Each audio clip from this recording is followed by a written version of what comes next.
Hello guys and welcome back into a new brand video. In today's tutorial, I'm going to show you how to retrieve the consumer key and secret key in Salesforce.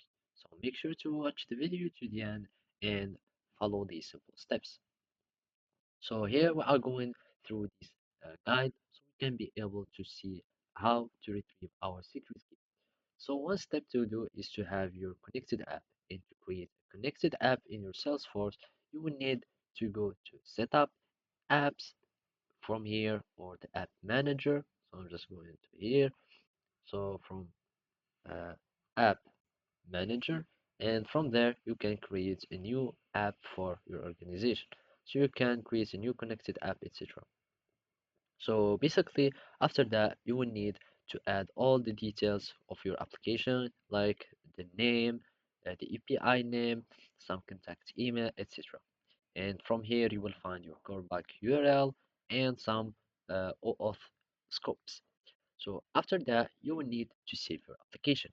And basically, after that, you will be able to start seeing your connected app by going again to your app manager and then under platform tools. So basically, here you will find the app manager and you will need to click on your application that you have created.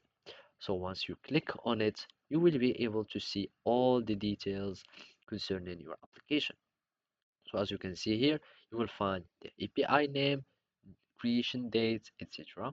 And what we are interested in is to go to the consumer key and the consumer secret. So you will need to click on the manage consumer details and you will have uh, your consumer key and consumer secret that will be displayed in your screen. So basically that's it. Thank you for watching. See you next time.